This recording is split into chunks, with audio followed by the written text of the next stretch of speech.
Hello, we're at part 2 of the final chapter. The end is in sight. Let's get down to business before I start getting emotional, alright?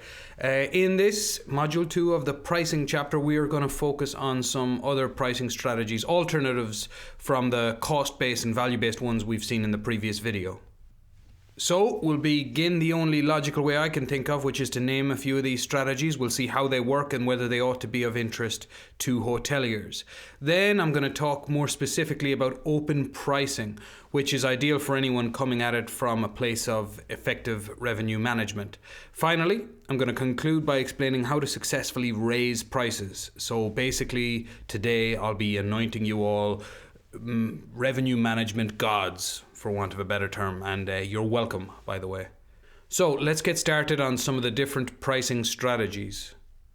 We'll begin with the simplest and consequently the least interesting, the single price. So single rate pricing consists of always offering the same price to everyone at any time. This is the pricing strategy that was used before revenue management was integrated into the hotel industry. It's an easy solution and it will get the job done, but as we've all seen in the preceding chapters, it's hard to imagine this improving your revenue in any significant way. In fact, the contrary is much more likely to be the result. Another strategy that varies only slightly from the single price is the weekend price. This is very similar to the single price as the prices change very little. It is a bit like just a double single, if you like, with a fixed price for weekdays and another fixed price for weekend days. It's a bit more interesting than the single one because it takes into account the difference between weekend and weekday business and that you tend to sell more during the weekend, but it still leaves a lot to be desired. Like, what about weekdays that are public holidays or weekdays when there's a concert or a match in town, you know? So, all in agreement? Not the most ideal strategy. Moving on, we've got another evolution of the same idea, so seasonal pricing. It follows the same logic as weekend pricing, but rather than dividing the prices according to the days of the week, the prices are established according to the seasons. Now, namely the business season, so low season, mid season, and high season. Different rates for each. And as with weekend pricing, it reaches its limits because, who knows, there might be a big event in low season. The next one is very similar to the cost-based strategy we've seen in the previous video. It is often used, but not necessarily effective in terms of revenue management, budget-based pricing. Now, as the name suggests, with this strategy, the price is set according to the annual budget of the hotel. So the problem is that the budget is set for a full year, whereas sensible pricing should change throughout the year. As we've seen, it should maybe change week to week. When a hotel sets its prices according to its budget, it does not really look at the market and the demand, which is, as we know, the real meat when it comes to setting prices. Now, here's an interesting but risky pricing approach. So competition-based pricing. Using this strategy, room rates are determined in relation to the price of one or more of the competing establishments. So many hoteliers set their pricing using this method, wanting to be the cheaper of all the competition in order to steal someone's customers. It's not really the best method to follow, and it should be clear enough why, to be honest. It's basically a race to the bottom, in a way. And an interesting new strategy is BAR, so best available price pricing. As mentioned in the first chapter, BAR is the best price you can offer to your guests. It's a strategy that is used when the hotel is present on several different channels. Indeed, a lot of people are actually now offering their best price on their own websites and a higher price on the big OTAs in order to compensate for the big fat commissions that the OTAs charge.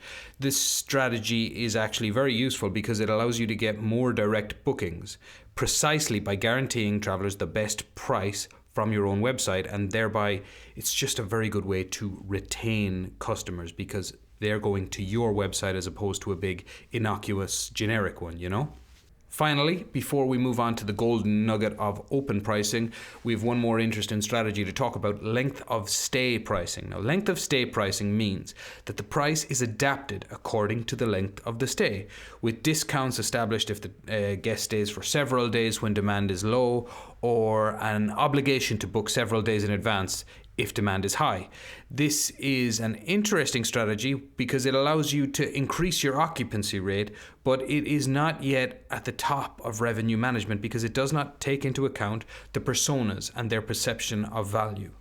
So we've seen several strategies at this point which can help to varying degrees to maximize your revenue. You can apply them in different times where they might be appropriate, for example. So we're going to go ahead and cross out point 1 and move on to point 2, which covers my and eventually your personal favorite, open pricing.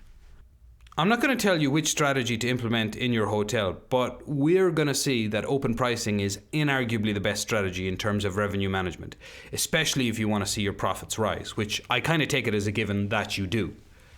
Literally, open pricing means that there are no specific rules and that pricing is open to all possibilities. So the open pricing approach uses all the different types of data we've learned to collect over the previous videos to determine the prices the rooms should be at a certain time of year more accurately. The data is used to forecast the near and distant future together with the demand calendar that we made. Thus, the prices are adapted on a daily basis according to the forecast. So it's for this reason that I insisted the demand calendar should be looked at on a day-to-day basis so that you can focus on the key dates coming up and adjust accordingly. If you make accurate forecasts and you notice a high demand at a certain time for a certain segment, then you need to adjust the prices in order to make the most of it. This means increasing the rates, stopping any discounts, changing price differentials between the different room categories, etc. The whole shebang. This approach to open pricing based on data analysis is becoming common practice in the hotel industry.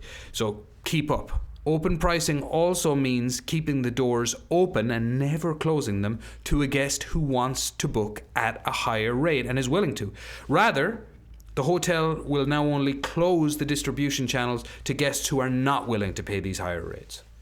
So there you have it. Open pricing should now be an open book to you. We can cross that one off. And now let's look at how to become a god of revenue management and drive up prices.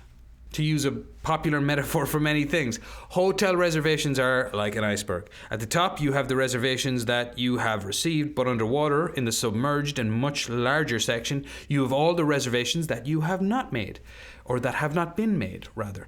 Either because the guest visited the site and did not complete a booking, or because the guest was ready to book, but there were no rooms available. Among all these missed bookings, there are guaranteed to be some that could have been closed somehow, and we're going to look at how. See, to get these kinds of bookings over the finish line, there are sources of data that warrant looking at before making a pricing decision. Firstly, that sweet demand curve, of course.